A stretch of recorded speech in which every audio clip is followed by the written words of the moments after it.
नमस्कार दोस्तों। हिंदू धर्म में हरतालिका तीज व्रत और त्योहारों का विशेष महत्व होता है, समर्पित होता है। उस दिन उनका पूजन अत्यंत फलदायी होता है। ऐसे ही व्रत त्योहारों में से एक है हरतालिका तीज यानी हरियाली तीज का त्यौहार। 3 सुहागिन महिलाएं स्त्रियां माता पार्वती भगवान शिव से अखंड सौभाग्यवती होने का आशीर्वाद मांगते हैं।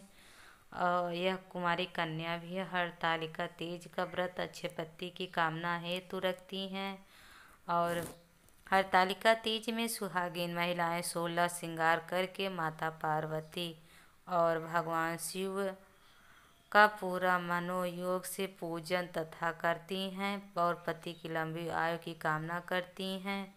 हरियाली तीज व्रत से जुड़ी एक पौराणिक कथा के अनुसार माता पार्वती ने पर्वतराज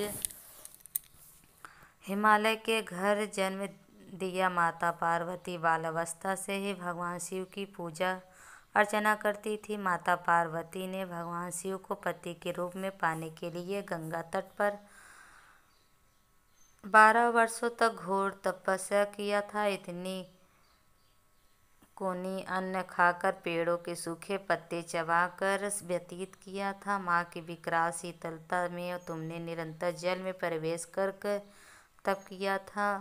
वैशाख की जला देने वाली गर्मी में पंचाग्नि से शरीर को तपाया। श्रावण मूसलाधार वर्षा में खुले आसमान के नीचे बिना अन्न जल ग्रहण के समय व्यतीत किया था।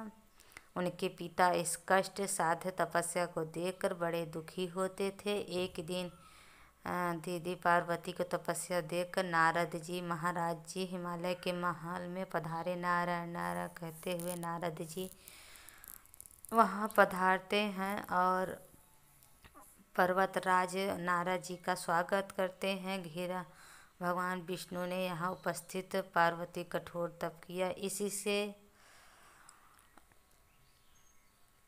किया था कि पुत्री से विवाह करना चाहते थे।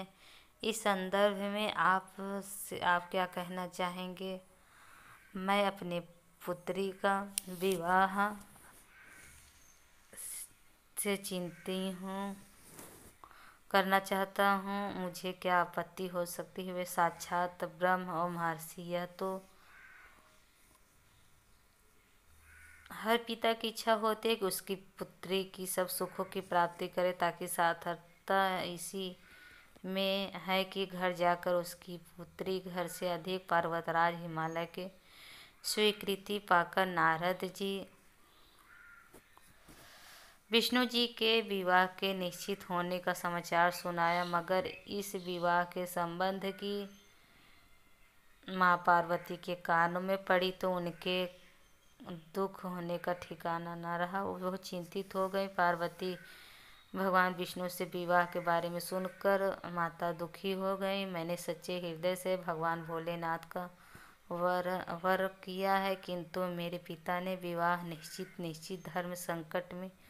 अब मैं क्या करूं? छोड़ देने के अतिरिक्त आप कोई भी उपाय नहीं बचा नहीं। पार्वती तब संकट के समय धैर्य से काम लेना चाहिए। नारी के जीवन की सार्थकता इसी में है कि पति को रूप में वृद्धि जिसे एक बार स्वीकार कर लिया, जीवन पर्यंत उसी से निर्वाह करें। सचिव लौरिक निष्ठा के समक्ष तो ईश्वर को भी समर्पण करना पड़ता है। मैं तुम्हें घनघोर जंगल में ले चलती हूँ, जो साधना थल भी है, और जहाँ तुम्हारे पिता तुम्हें खोज भी नहीं पाएंगे, वहीं तुम साधना में लीन हो जाना। मुझे विश्वास है कि ईश्वर अवश्य तुम्हारी सहायता करेंगे। इस प्रकार की बात सुनकर देवी पार्वती ने ऐसा ही किया। अपनी पुत्री को घर पर न पाकर पर्वतराज हिमालय बहुत चिंतित हो गए। मेरी पुत्री न जाने कहाँ चली गई। विष्णु जी से विवाह करने का प्रण कर चुके हैं। भगवान विष्णु बारात लेकर आ गए हैं और कन्या घर पर न तो कहीं मुँह दिखाने के योग्य भी नहीं। मुझे और पार्वती को खोजना होगा। पर्वतराज हिमालय ने पार्वती की खोज शुरू कर दी। पार्वती के साथ नदी के तट पर एक गुफा में भगवान शिव की आराधना में लीन थी। तृतीय को हस्त नक्षत्र था। उस दिन माता पार्वती ने शिव के शिवलिंग का निर्माण करके व्रत रात भर भगवान शिव की स्तुति ओम नमः शिवाय ओम नमः शिवाय ओम नमः शिवाय। देवी पार्वती की घोर तपस्या के प्रभाव से भगवान शिव का जाप करती थी और आसन डोलने लगा। उनकी समाधि टूटने लगी और वह देवी पार्वती के समक्ष प्रकट हुए।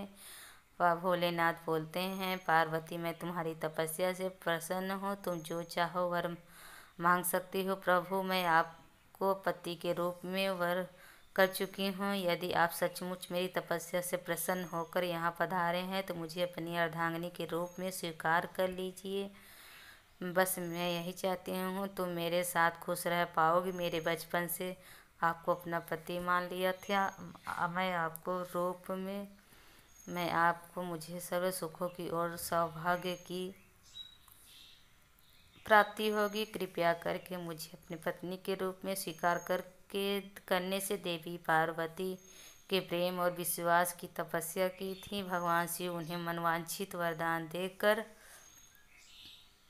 अंतर्ध्यान हो जाते हैं। समय अपने दरबारियों गिरिराज हिमालय की पुत्री पार्वती को खोजते हुए वहां पहुंचते हैं। पुत्री तुम्हारी ऐसी कठोर तपस्या के क्या कारण है? पर्वतराज अपनी पार्वती से पूछते हैं। तुम्हारी ऐसी दशा को देखकर मुझे अत्यधिक दुख और पीड़ा हो रही है। चलो घर चलो, वापस चलो। मुझे तुम्हारी यह दशा देखी नहीं जा रही थी। मैंने अपने जीवन का अधिकांश समय कठोर तपस्या के बिहन मेरी तपस्या का उद्देश्य केवल यही था कि मैं महादेव को पति के रूप में पाना चाहती थी।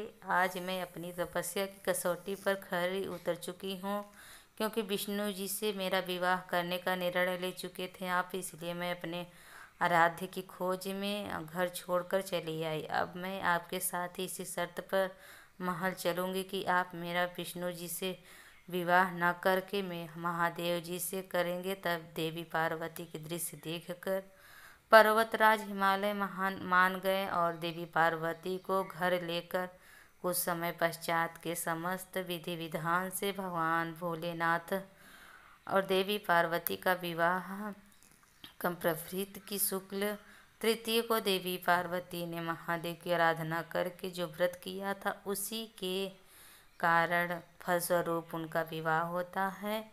वे एक दिन से हरियाली तीज का व्रत प्रारंभ हो जाता है। कहा जाता है कि जो कोई सुहागिन स्त्रियां और कुंवारी कन्या इस व्रत को करती हैं, भगवान भोलेनाथ और माता पार्वती मनवांछित फल देते हैं। इसलिए सौभाग्य की इच्छा करने वाले प्रत्येक व्यक्ति को हरियाली तीज व्रत पूरी निष्ठा तथा आस्था के साथ